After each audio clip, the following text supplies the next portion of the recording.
Previously, April lost everything. And with nowhere else to turn, April reached out to a mysterious man named Roy Goose. By morning, her world changed forever. A new home, a powerful job, and her parents' surgeries paid in full. But while April was rising, Elly and Sky were falling. This episode, their paths collide again. Please remember to subscribe for more stories like this. CheckVault plc was more than 50 times bigger than the firm April used to work for. She never imagined that even in decades she'd ever be given a chance there. Yet there she was. She submitted her resume, attended a brief interview, and the rest pretty much felt like just routine formalities. Her new role came with an exceptional salary, consistent bonuses, paid vacations, car allowance, and benefits she never thought she'd touch in her lifetime. Most importantly, her parents' surgeries went perfectly. April said little. She worked quietly, excelled quietly, and kept her distance from the people who once destroyed her. While April was rebuilding her life, everything fell apart for Elly and Sky. Trent had ended things with Elly, and soon after started dating another woman, a colleague who worked in the same firm as Elly and Sky. One day, Elly finally snapped. She confronted the woman dating Trent at work. Voices rose, tempers flared, Sky stepped in. The situation spiraled out of control. By the end of the day, both Elly and Sky were fired on the spot.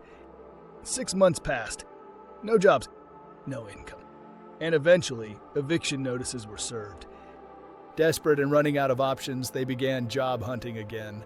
They were rejected many times. That's when their search led them to CheckVault plc. Elly had met the firm's receptionist at an event once, and she was hoping she might be able to help connect her with the company's hiring managers. They sat quietly in the massive lobby, resumes in hand, feeling insignificant. Then suddenly, a familiar figure appeared. April. She was heading home from work, glowing, confident, dressed sharp, moving like someone who belonged exactly where she was. She didn't see them. Sky did. She froze. "Who the hell is that?" Sky whispered, tapping Elly's thigh repeatedly. Elly looked up, and her breath caught. "That's April Turner." Panic and confusion set in. "What do we do?" Sky asked. After a moment, she stood up. "I think it's time we humbled ourselves and apologize." They rushed toward the parking lot just in time to see April approaching a 2025 Mercedes-Benz GLC. Sky gasped, "No way, no way."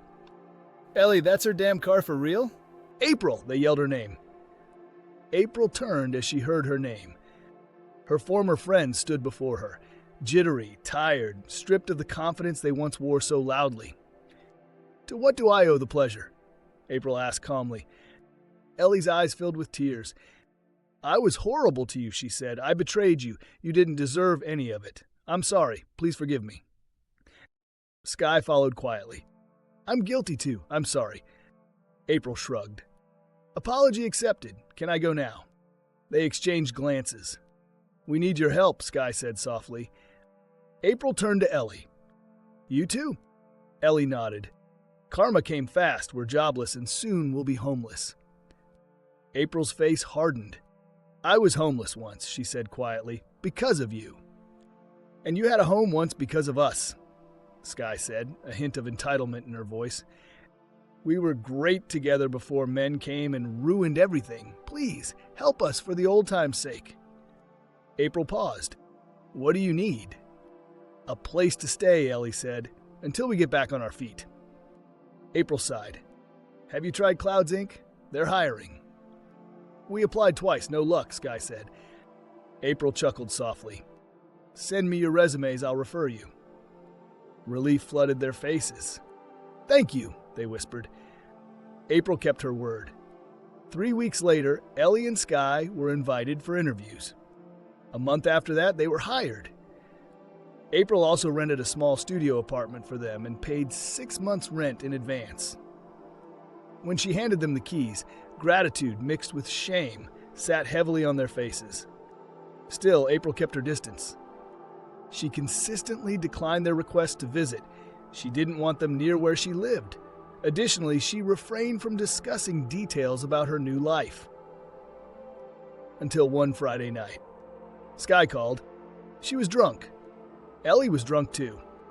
They were at a bar and didn't want to risk driving home and getting into a crash. April drove straight from work to this small bar. The bar was pretty empty, and the tipsy girls were all giggles, leaning a little too close to the bartender as they laughed loudly. "What a mess!" April muttered as she guided them into her car. "I'll take you home," she said. "Our place has plumbing issues," Elly slurred. "That's why we went out." April glanced at her in the mirror. "So, do you mind if we crash at your place? Pretty please?" Sky asked, half lucid, half drunk. They woke up the next morning in a guest room at April's villa. Elly shot upright. "No way! Is this where April lives?" Sky scanned the room, speechless. They wandered through the house in disbelief. Photos on the walls. Elegant furniture. A massive pool. A tennis court. "I'll be damned," Sky whispered. They poured coffee just as April came downstairs in pajamas. "You guys are finally alive?" she asked lightly. "You're living a hell of a life," Sky said carefully. "How can you afford all this?" April smiled faintly. "It's a long story." Elly grinned. "It's Saturday. We've got plenty time on our hands." April's smile faded.